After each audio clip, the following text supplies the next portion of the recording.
வறுமையை ஒழிப்போம் என்று வாக்குறுதி அளித்த காங்கிரஸ் தற்போது கடன் தள்ளுபடி என்று விவசாயிகளை ஏமாற்றி வருகிறது. பிரதமர் நரேந்திர மோடி குற்றச்சாட்டு. அயோத்தியா வழக்கு உச்சநீதிமன்றத்தில் இன்று விசாரணைக்கு வருகிறது.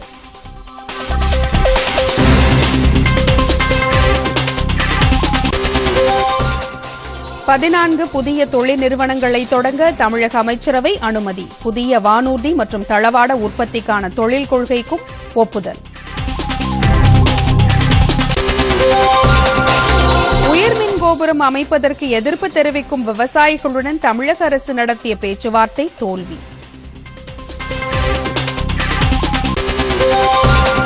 பத்திரிகையாளர் ஜமால் கஷோகி படுகொலை வழக்கில் தொடர்புடைய 5 பேருக்கு எதிராக மரண தண்டனை. சவுதி அரேபிய அரசு அறிவிப்பு.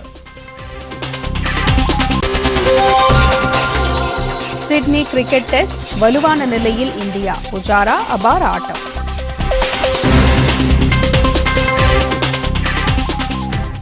அயோத்தியில் சர்ச்சைக்குரிய இடத்திற்கு உரிமை கோருவது தொடர்பான வழக்கை உச்சநீதிமன்றம் இன்று விசாரணைக்கு எடுத்துக் கொள்கிறது. இந்த வழக்கு தலைமை நீதிபதி ரஞ்சன் கோகோய், நீதிபதி எஸ்.கே. கவுல் தலைமையிலான அமர்வு முன்பு விசாரணைக்கு வருகிறது. இந்த வழக்கை விசாரிக்க 3 நீதிபதிகள் கொண்ட அமர்வை தலைமை நீதிபதி தலைமையிலான அமர்வு அறிவிக்கும் என்று எதிர்பார்க்கப்படுகிறது. உத்தரப்பிரதேச மாநிலம் அயோத்தியில் பாபர் மசூதி இடிக்கப்பட்ட இடத்தில் உள்ள 2.77 ஏக்கர் நிலத்தை 3ஆக பிரித்து மசூதிக்கு ஒரு இடமும், ராமர் கோவிலுக்கு ஒரு இடமும், ராமர் அறக்கட்டளைக்கு ஒரு பகுதியும் வழங்க வேண்டும் என்று கடந்த 2010ஆம் ஆண்டு அலகாபாத் உயர்நீதிமன்றம் தீர்ப்பளித்தது. ஆனால் இந்த தீர்ப்பை எதிர்த்து சன்னி வக்ஃப் வாரியம் உட்பட 14 மேல்முறையீட்டு மனுக்கள் தாக்கல் செய்யப்பட்டுள்ளன. ஆசிரியர் கல்விக்கான தேசிய கவுன்சில் சட்ட திருத்த மசோதாவிற்கு நேற்று மாநிலங்களவையில் ஒப்புதல் அளித்ததை அடுத்து நாடாளுமன்றத்தில் அந்த சட்டத்திருத்தம் நிறைவேறியுள்ளது. ஏற்கனவே மக்களவையில் இம்மசோதா நிறைவேறியது.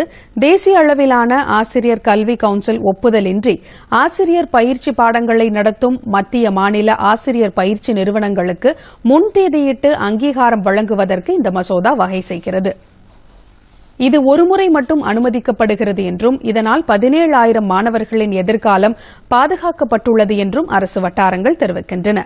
இனி ஆசிரியர் பயிற்சி பாடங்கள் நடத்தும் கல்வி நிறுவனங்கள் தேசிய கவுன்சிலின் ஒப்புதல் பெற்றால் மட்டுமே அவர்கள் நடத்தும் பாடங்கள் செல்லுபடியாகும். இது தொடர்பான மசோதா மீது நேற்று மாநிலங்களவையில் நடைபெற்ற விவாதத்திற்கு பதிலளித்து பேசிய மனிதவள மேம்பாட்டுத்துறை அமைச்சர் பிரகாஷ் ஜவ்டேகர், நாடு முழுவதும் தேசிய கவுன்சில் ஒப்புதல் இல்லாமல் 23 மாநில மற்றும் மத்திய பல்கலைக்கழகங்கள் பிஎட் படிப்புகளை நடத்தி வந்ததாக கூறினார். இந்த படிப்புகள் தற்போது முறைப்படுத்தப்பட்டுள்ளதாகவும் அவர் தெரிவித்தார். கடந்த 2009ஆம் ஆண்டு கொண்டுவரப்பட்ட குழந்தைகள் இலவச கட்டாய கல்வி உரிமைச் சட்டம் 8ஆம் வகுப்பு வரை அனைத்து மாணவர்களின் கட்டாய தேர்ச்சியை உறுதிப்படுத்தியது. இதனால் மாணவர்களின் கல்வித்தரம் பாதிக்கப்படுவதாக புகார் எழுந்ததை அடுத்து கட்டாய தேர்ச்சி முறையை ரத்து செய்யும் வகையில் சட்டத்திருத்த மசோதாவை மத்திய அரசு கொண்டு வந்தது. இந்த மசோதா நேற்று மாநிலங்களவையில் நிறைவேறியது. ஏற்கனவே இந்த மசோதா மக்களவையில் நிறைவேற்றப்பட்டது. புதிய சட்டத்திருத்தத்தின்படி 5 மற்றும் 8ஆம் வகுப்புகளுக்கு ஆண்டு இறுதியில் வழக்கமான தேர்வு நடைபெறும். அதில் தேர்ச்சி பெறாத மாணவர்களுக்கு மறுதேர்வு நடத்தப்படும். அதிலும் தேர்ச்சி அடையாத மாணவர்கள் மீண்டும் அதே வகுப்பில் படிக்க வேண்டிய கட்டாயம் தற்போது ஏற்பட்டுள்ளது. இந்த மசோதா மாணவர்களுக்கு எதிரானது அல்ல என்றும் போட்டி உணர்வை ஏற்படுத்த வேண்டும் என்ற நோக்கத்தில் கொண்டுவரப்பட்டது என்றும் விவாதத்திற்கு பதிலளித்து பேசிய மத்திய மனிதவள மேம்பாட்டுத்துறை அமைச்சர் பிரகாஷ் ஜவ்டேகர் கூறினார். மக்களவையில் அஇஅதிமுக மற்றும் தெலுங்கு தேசம் கட்சியின் உறுப்பினர்களின் அமளி காரணமாக நேற்றும் அவை நடவடிக்கைகள் நாள் முழுமைக்கும் ஒத்திவைக்கப்பட்டன. மக்களவை நேற்று கூடியதும் அஇஅதிமுக உறுப்பினர்கள் மேகதாது அணை விவகாரம் தொடர்பாக முழக்கங்களை எழுப்பியபடி அவையின் மையப்பகுதிக்கு சென்றனர். இதேபோல் ஆந்திர மாநிலத்திற்கு சிறப்பு அந்தஸ்து வழங்க கோரி தெலுங்கு தேச கட்சி உறுப்பினர்களும் அமளியில் ஈடுபட்டனர். உறுப்பினர்கள் தொடர்ந்து கூச்சல் குழப்பத்தில் ஈடுபட்டதால் அவையை பிற்பகல் 2 மணி வரையும், பின்னர் அவை மீண்டும் கூடிய போதும் அமளி தொடர்ந்ததால் நாள் முழுமைக்கும் ஒத்திவைக்கப்பட்டது. அமளியில் ஈடுபட்ட அஇஅதிமுக உறுப்பினர்கள் 7 பேர் 4 நாட்கள் அவையில் பங்கேற்க தடை விதிக்கப்படுவதாகவும் இதேபோல் தெலுங்கு தேச கட்சி உறுப்பினர்கள் 12 பேர் இடைநீக்கம் செய்யப்படுவதாகவும் அவைத் தலைவர் தெரிவித்தார். அஇஅதிமுக உறுப்பினர்கள் 24 பேர் நேற்று முன்தினம் இடைநீக்கம் செய்யப்பட்ட நிலையில் நேற்று மேலும் 7 பேர் இடைநீக்கம் செய்யப்பட்டனர். நாடாளுமன்றத்தின் குளிர்கால கூட்டத்தொடர் முடிவடைய இன்னும் சில நாட்களே இருப்பதால் மாநிலங்களவை நடவடிக்கைகள் சுமூகமாக தொடர உறுப்பினர்கள் ஒத்துழைக்க வேண்டும் என்று அதன் தலைவர் வெங்கையா நாயுடு வேண்டுகோள் விடுத்தார். காவிரி பிரச்சினையை காரணம் காட்டி அஇஅதிமுக உறுப்பினர்கள் அமளியில் ஈடுபட்டதால் மாநிலங்களவை நடவடிக்கைகளுக்கு ஊறு ஏற்பட்டதை அடுத்து அவர் இந்த வேண்டுகோளை விடுத்தார். மாநிலங்களவையில் பல முக்கிய மசோதாக்களும் அரசு தீர்மானங்களும் நிறைவேற்றப்பட வேண்டியுள்ளதால் அவை நடவடிக்கைகள் அமைதியாக நடைபெற உறுப்பினர்கள் ஒத்துழைக்க வேண்டும் என்றும் கேட்டுக் கொண்டார். எந்த கட்சியையும் குற்றம் சாட்டுவது தமது வேலை அல்ல என்றார் அவர். அமளி நடக்கும்போது தாம் அமைதியாக இருந்ததாக குறை கூறுவோருக்கும் அவர் பதிலளித்தார். ஒவ்வொரு உறுப்பினருடனும் தனியாகவும் கூட்டம் நடத்தியும் அமைதி திரும்ப தாம் முயன்றதை அவர் நினைவூட்டினார். அவை நடவடிக்கைகள் அன்றாடம் முடக்கப்படுவதால் மக்கள் கவலை கொள்கிறார்கள் என்றும் அவையில் விவாதம் நடக்க ஒத்துழைக்க வேண்டும் என்றும் அவர் கேட்டுக் கொண்டார். ஜம்மு காஷ்மீர் மக்கள் இந்தியாவிடமிருந்து அந்நியப்படுத்தப்பட்டதற்கு காங்கிரஸ் கட்சிக்கு பொறுப்பு உண்டு என்று நிதியமைச்சர் அருண்ஜேட்லி குறை கூறியிருக்கிறார். ஜம்மு காஷ்மீரில் குடியரசுத் தலைவர் ஆட்சி அமலாக்கப்பட்டது குறித்த தீர்மானம் மீது மாநிலங்களவையில் நடந்த விவாதத்தில் காங்கிரஸ் மாநிலங்களவை கட்சித் தலைவர் குலாம் நபி ஆசாத் கூறிய குற்றச்சாட்டுகளுக்கு அமைச்சர் பதிலளித்தார். ஜம்மு காஷ்மீரில் இளைஞர்கள் கல்வீச்சில் ஈடுபடும் வழக்கம் பிஜேபி ஆட்சியில் தொடங்கவில்லை, காங்கிரஸ் ஆட்சியில்தான் தொடங்கியது என்று அவர் கூறினார். முன்னதாக விவாதத்தை தொடங்கி வைத்து குலாம் நபி ஆசாத் பேசுகையில் ஜம்மு காஷ்மீரில் மக்கள் ஜனநாயக கட்சியுடன் இணைந்து ஆட்சி அமைத்துவிட்டு நடுவில் அதிலிருந்து விலகி அங்கு அரசை நிலைகுலைய செய்துவிட்டது பிஜேபி என்று குற்றம் சாட்டினார். அடல் பிஹாரி வாஜ்பேயி பிரதமராக இருந்தபோது காஷ்மீரில் சுமூக நிலையை ஏற்படுத்த மேற்கொண்ட முயற்சிகளையும் நடவடிக்கைகளையும் அவர் பாராட்டினார். மக்களவைத் தேர்தலுடன் ஜம்மு காஷ்மீர் மாநில சட்டப்பேரவைத் தேர்தலையும் சேர்த்து நடத்த அரசுக்கு தயக்கமில்லை என்று மத்திய உள்துறை அமைச்சர் ராஜ்நாத் சிங் கூறியிருக்கிறார். ஜம்மு காஷ்மீர் மாநிலத்தில் குடியரசுத் தலைவர் ஆட்சி அமல்படுத்தப்பட்டதற்கு பிறப்பிக்கப்பட்ட அவசர சட்டத்திற்கு வகை செய்யும் மசோதா நேற்று மாநிலங்களவையில் கொண்டுவரப்பட்டது. இதன் மீது நடைபெற்ற விவாதத்திற்கு பதிலளித்து பேசிய அமைச்சர் அம்மாநிலத்தில் மக்களவைத் தேர்தலை சுமூகமாகவும் அமைதியாகவும் நடத்த விரிவான பாதுகாப்பு ஏற்பாடுகளை செய்ய மத்திய அரசு தயாராக உள்ளது என்றார். ஜம்மு காஷ்மீர் மாநிலத்தில் பாதுகாப்பு நிலைமையை மேம்படுத்த அனைத்து அரசியல் கட்சிகளும் மத்திய அரசுக்கு ஆலோசனைகளை வழங்க வேண்டும் என்றும் அவர் வேண்டுகோள் விடுத்தார். அம்மாநிலத்தில் பிஜேபி மக்கள் ஜனநாயக கூட்டணி உடைந்த பின்னர் எந்தவொரு கட்சியும் ஆட்சி அமைக்க முன்வராத நிலை இருந்ததால்தான் குடியரசுத் தலைவர் ஆட்சி அமல்படுத்தப்பட்டது என்றும் ராஜ்நாத் சிங் தெளிவுபடுத்தினார். ஜம்மு காஷ்மீர் மாநிலம் புல்வாமா மாவட்டத்தில் நேற்று பாதுகாப்பு படையினர் பயங்கரவாத எதிர்ப்பு நடவடிக்கையில் ஈடுபட்டபோது 3 தீவிரவாதிகள் கொல்லப்பட்டனர். இவர்களில் ஒரு தீவிரவாதி உள்ளூரை சேர்ந்தவர் என்றும் ஹிஸ்புல் முஜாஹிதீன் ஜெய்ஷ்-இ முகமது தீவிரவாத அமைப்புகளுடன் இணைந்து செயல்பட்டதும் தெரியவந்தது. 3 தீவிரவாதிகளின் சடலங்களை கைப்பற்றி காவல்துறையினர் விசாரணை நடத்தி வருகின்றனர். முன்னதாக தீவிரவாதிகள் பதுங்கியிருந்த இடத்தை சிறப்பு பாதுகாப்பு படையினரும் ராணுவத்தினரும் மத்திய துணை ராணுவ படையினரும் சுற்றி வளைத்தபோது கடும் துப்பாக்கி சண்டை நிகழ்ந்தது.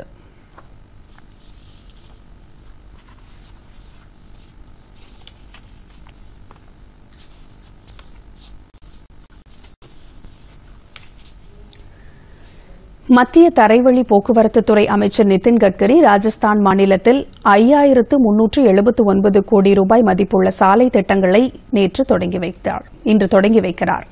ஜோத்பூரில் நடைபெறும் விழாவில் இத்திட்டங்களுக்கு அவர் அடிக்கல் நாட்டுகிறார். இந்த திட்டத்தின் மூலம் 545 கிலோமீட்டர் நீளத்திற்கு 3631 கோடி ரூபாய் செலவில் சாலைகள் அமைக்கப்படும்.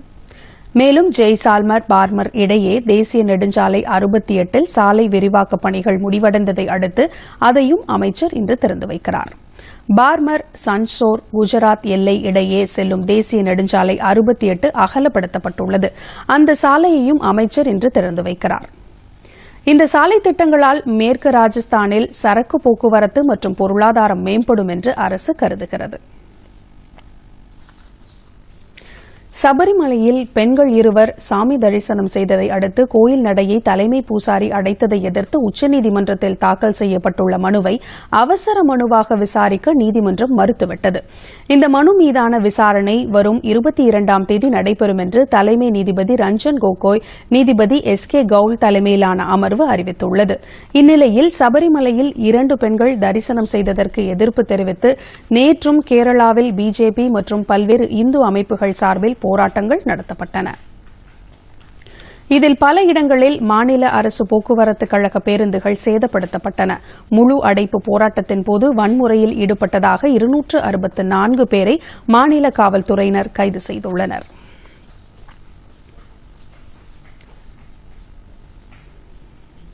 தமிழகத்தில் புதிதாக தொழில் தொடங்குவதற்கு 14 நிறுவனங்களுக்கு ஒப்புதல் அளிக்கப்பட்டுள்ளது.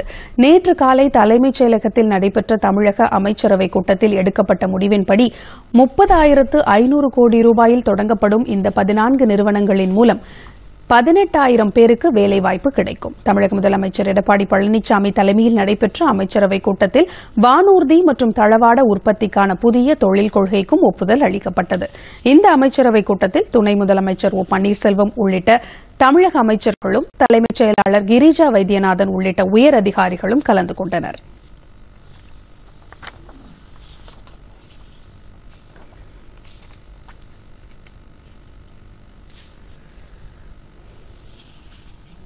தமிழக சட்டப்பேரவை இன்று மீண்டும் கூடுகிறது. கடந்த புதன்கிழமை பேரவையில் ஆளுநர் ஆற்றிய உரை மீதான விவாதம் இன்று தொடங்குகிறது.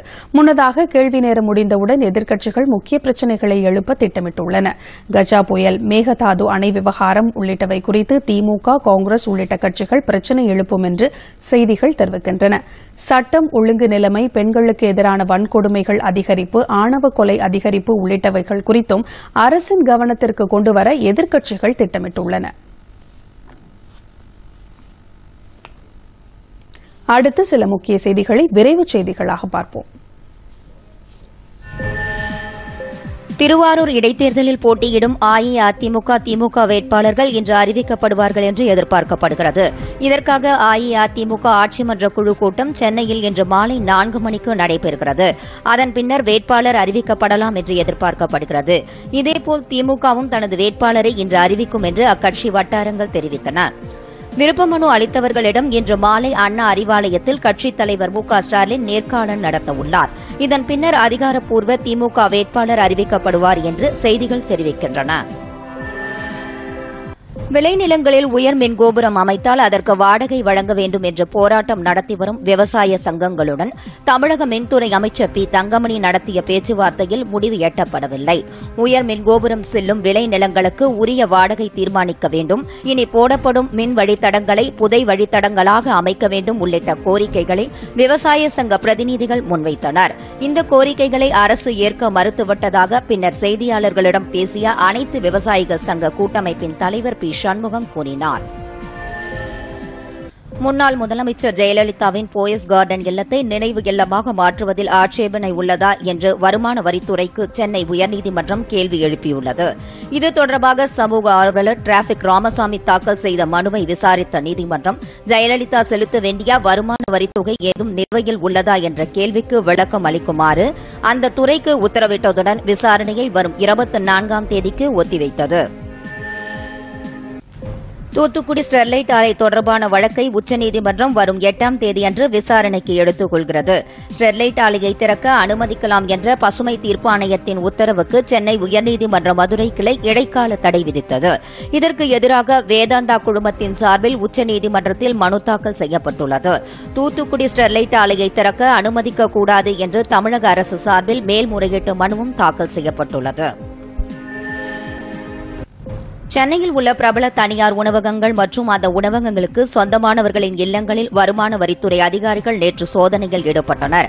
இந்த உணவக நிறுவனங்கள் வரி ஏய்ப்பில் ஈடுபட்டதாக கிடைத்த தகவலை அடுத்து 30க்கும் மேற்பட்ட இடங்களில் சோதனை மேற்கொள்ளப்பட்டது. சோதனை முழுமையாக நிறைவடைந்த பின்னர் கைப்பற்றப்பட்ட ஆவணங்கள் மற்றும் வரி ஏய்ப்பு தொடர்பான விவரங்கள் வெளியிடப்படும் என்று அதிகாரிகள் தெரிவித்தனர். டெல்லியில் மோத்தி நகர் பகுதியில் தொழிற்சாலை ஒன்றின் சுற்றுச்சுவர் இடிந்து விழுந்ததில் 7 பேர் உயிரிழந்தனர், 8 பேர் காயமடைந்தனர். அவர்களுக்கு மருத்துவமனைகளில் சிகிச்சை அளிக்கப்பட்டு வருகிறது. ஆலையில் எரிவாயு சிலிண்டர் நேற்று இரவு 9:45 மணிக்கு வெடித்ததால் சுற்றுச்சுவர் இடிந்து விழுந்ததாக மேற்கு டெல்லி காவல்துறையின் துணை ஆணையர் மோனிகா பரத்வாஜ் கூறினார். சம்பவம் நடந்த இடத்தை காவல்துறை அதிகாரிகள் பார்வையிட்டு விசாரணை நடத்தினர். அந்தமான் தலைநகர் போர்ட் பிளேரிலிருந்து 1500 கிலோமீட்டருக்கு அப்பால் தென் சீன கடலில் புயல் சின்னம் உருவாகியுள்ளது. இது மேற்கு மற்றும் வடமேற்கு திசையில் அந்தமான் நோக்கி நகர்ந்து வருகிறது. நாளை பிற்பகல் இது அந்தமான் கடற்கரையை நெருங்கும் என்று எதிர்பார்க்கப்படுகிறது. இது மேலும் வலுப்பெற்று வடமேற்கு திசையில் மியான்மரை நோக்கி நகரும் என்றும் வானிலை ஆய்வு மையத்தினர் தெரிவித்துள்ளனர். இதன் காரணமாக ஒடிசா மாநில அரசு கடலோரம் அமைந்துள்ள 7 மாவட்டங்களில் புயல் எச்சரிக்கை நடவடிக்கைகளை எடுத்து வருகிறது. வடகிழக்கு மாநிலங்களில் ஒன்றான மணிப்பூரில் 15 வயதாகும் 9ஆம் வகுப்பு படிக்கும் மாணவர் வீரதீர செயல்களுக்காக தேசிய விருது பெறுகிறார். தொலைதூர கிராமத்தைச் சேர்ந்த அந்த மாணவர் இந்த ஆண்டுக்கான குழந்தைகள் நலத்திற்கான இந்திய கவுன்சிலின் வீரதீர செயல்களுக்கான விருதுக்கு தேர்வு செய்யப்பட்டுள்ளார். இம்மாதம் 23ஆம் தேதி தலைநகர் டெல்லியில் நடைபெறவுள்ள விழாவில் பிரதமர் நரேந்திர மோடியிடமிருந்து இந்த விருதை அவர் பெறவுள்ளார். டெல்லியில் அதிகரித்து வரும் காற்று மாசுவை தடுப்பதற்காக லாரிகள் போக்குவரத்திற்கு கட்டுப்பாடுகள் விதிக்கப்பட்டுள்ளன. மிகப்பெரிய சரக்கு லாரிகள் இன்று இரவு 11 மணி முதல் நாளை இரவு 11 மணி வரை நுழைய தடை விதிக்கப்பட்டுள்ளது. டெல்லி மற்றும் அதனை சுற்றியுள்ள பகுதிகளில் காற்று மாசு மிக மோசமான நிலையை எட்டியதால் இந்த நடவடிக்கை எடுக்கப்பட்டுள்ளது. டெல்லியில் நாளை மற்றும் நாளை மறுநாள் மழை பெய்ய வாய்ப்பிருப்பதாக இந்திய வானிலை ஆய்வு மையம் தெரிவித்துள்ளது. வெளிநாடு வாழ் இந்தியர்களால் கைவிடப்படும் திருமணமான பெண்களின் நலனை பாதுகாக்க அரசு உரிய நடவடிக்கை எடுக்கும் என்று வெளியுறவுத்துறை இணையமைச்சர் வி.கே. சிங் கூறியிருக்கிறார். இது தொடர்பாக மாநிலங்களவையில் நேற்று அவர் அளித்துள்ள ஒரு பதிலில், கடந்த 3 ஆண்டுகளில் வெளிநாடு வாழ் இந்திய கணவர்களால் 4189 பெண்கள் ஆதரவற்ற நிலைக்கு ஆளாக்கப்பட்டதாக கூறினார். இதில் 2016ஆம் ஆண்டு 1510 புகார்கள் மீதும் 2017ஆம் ஆண்டு 1489 புகார்கள் மீதும் நடவடிக்கை எடுக்கப்பட்டுள்ளதாகவும் அவர் கூறினார். அடுத்து வருவது உலகச் செய்திகள்.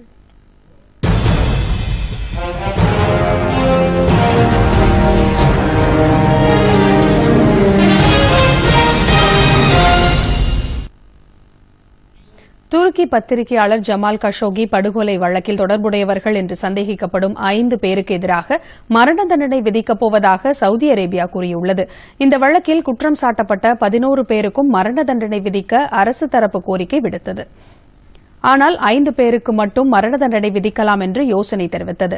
துருக்கி தலைநகர் இஸ்தான்புல்லில் உள்ள சவுதி அரேபிய தூதரகத்திற்கு சென்ற பத்திரிகையாளர் ஜமால் கஷோகி படுகொலை செய்யப்பட்டார்.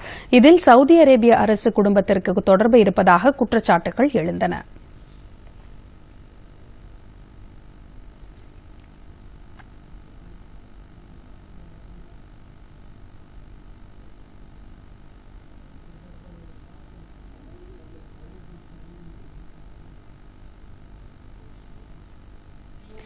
ஈரான் விண்வெளி திட்டங்களுக்கு அமெரிக்கா கடும் எதிர்ப்பு தெரிவித்துள்ளது.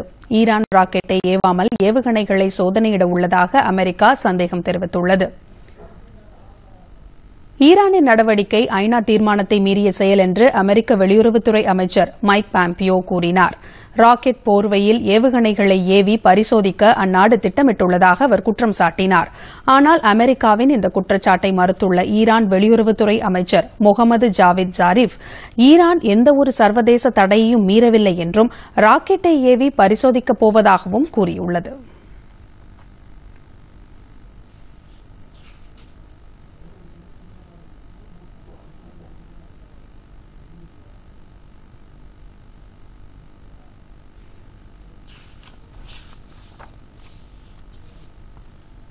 இனி வருவது விளையாட்டுச் செய்திகள்.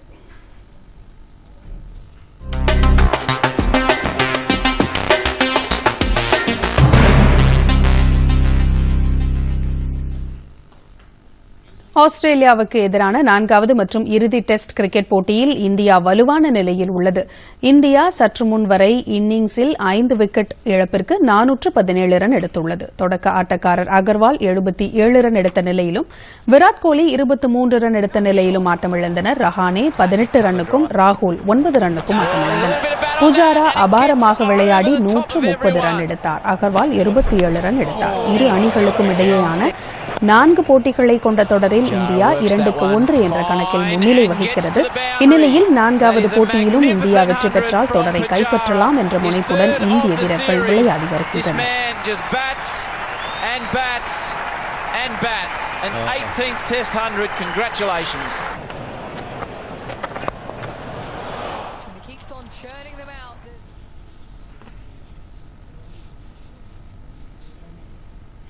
தொடர்வது வானிலை.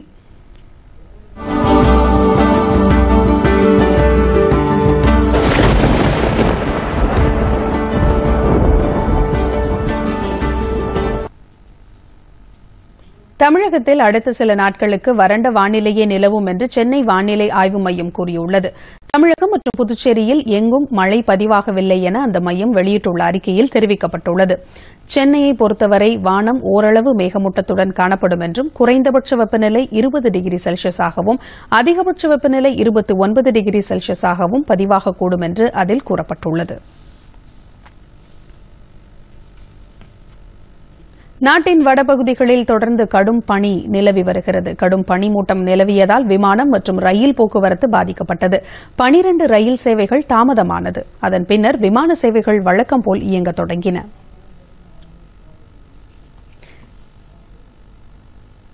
இதனிடையே அந்தமான் அருகே நிலை கொண்டுள்ள பாபக் புயல் காரணமாக நாளை முதல் 7ஆம் தேதி வரை அந்தமான் நிக்கோபார் தீவுகளில் கனமழை பெய்யக்கூடும் என்று கொல்கத்தா வானிலை ஆய்வு மையம் கூறியுள்ளது. புயல் காரணமாக 40 முதல் 50 கிலோமீட்டர் வேகத்தில் காற்று வீசக்கூடும் என்பதாலும் கடல் கொந்தளிப்புடன் காணப்படும் என்பதாலும் அந்தமானைச் சேர்ந்த மீனவர்கள் 7ஆம் தேதி வரை கடலுக்கு செல்ல வேண்டாம் என்று அறிவுறுத்தப்பட்டுள்ளது.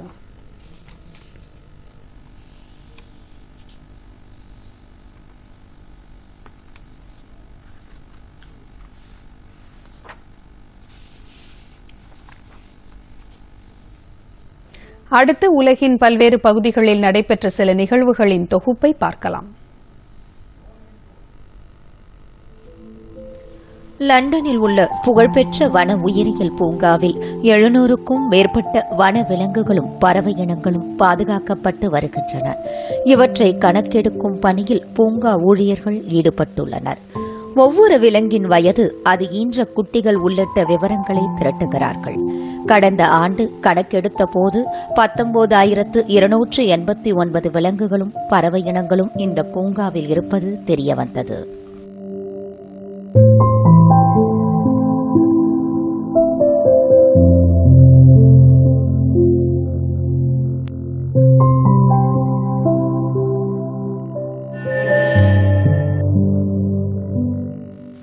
சீனாவில் தற்போது பனிக்காலம் என்பதால் எங்கும் பனி படர்ந்து காணப்படுகிறது.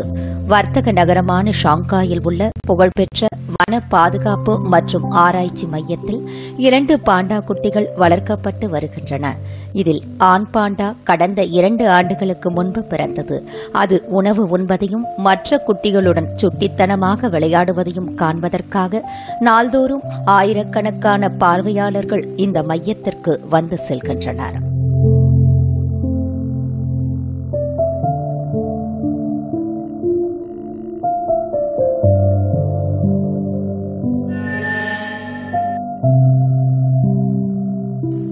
காற்றின் அழுத்தத்தில் மிக உயரமாக பறக்கும் சாதனையில் 2 அமெரிக்கர்கள் ஈடுபட்டனர். ஜெட்பேக்ஸ் என்று அழைக்கப்படும் இந்த விளையாட்டு கலிபோர்னியாவில் புகழ்பெற்றதாகும். விரைவில் இங்கு நடைபெறவுள்ள சர்வதேச போட்டிக்காக தயாராகி வரும் 2 அமெரிக்கர்கள் மணிக்கு 200 கிலோமீட்டர் வேகத்தில் மிக உயர பறந்து பயிற்சி பெற்றனர்.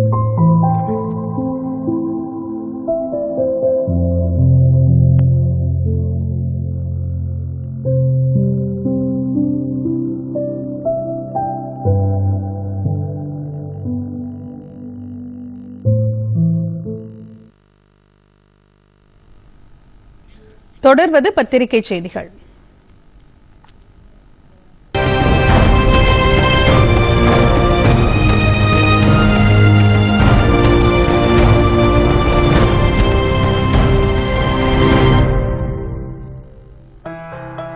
ஒன்பதாவது தேசிய ஹாக்கி சாம்பியன்ஷிப் போட்டி சென்னையில் 7ஆம் தேதி தொடங்குகிறது. தினத்தந்தி.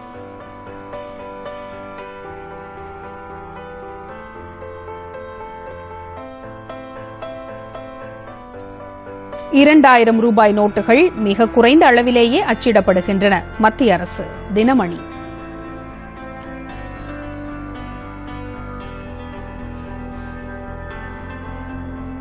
ரேஷன் கார்டை தொலைத்தவர்கள் ஆதார் கார்டு அல்லது பதிவு செய்த மொபைல் எண்ணை பயன்படுத்தி ரேஷன் கடைகளில் பொங்கல் பரிசு வாங்கலாம்.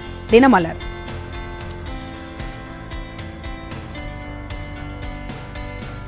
நிலவின் மறுபுறத்தை ஆய்வு செய்வதற்காக சீனா அனுப்பிய சாங்கே 4 ஆய்வுக்கலம் நேற்று வெற்றிகரமாக தரையிறங்கி முதல் புகைப்படத்தை எடுத்து அனுப்பியுள்ளது. தினகரன்.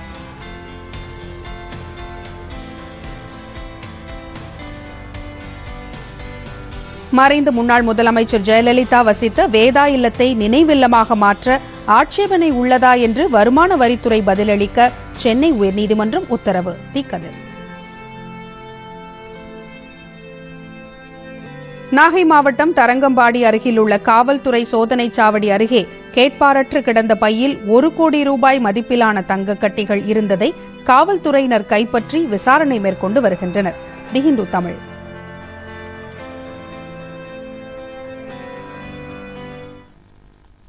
மீண்டும் தலைப்புச் செய்திகள். வறுமையை ஒழிப்போம் என்று வாக்குறுதி அளித்த காங்கிரஸ் தற்போது கடன் தள்ளுபடி என்று விவசாயிகளை ஏமாற்றி வருகிறது. பிரதமர் நரேந்திர மோடி குற்றச்சாட்டு. அயோத்தியா வழக்கு உச்சநீதிமன்றத்தில் இன்று விசாரணைக்கு வருகிறது.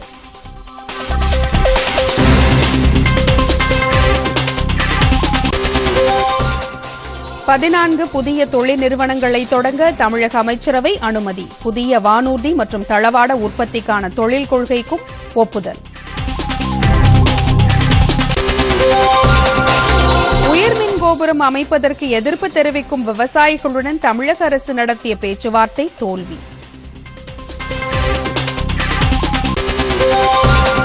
பத்திரிகையாளர் ஜமால் கஷோகி படுகொலை வழக்கில் தொடர்புடைய 5 பேருக்கு எதிராக மரண தண்டனை. சவுதி அரேபிய அரசு அறிவிப்பு. சிட்னி கிரிக்கெட் டெஸ்ட் வலுவான நிலையில் இந்தியா. புஜாரா அபார ஆட்டம்.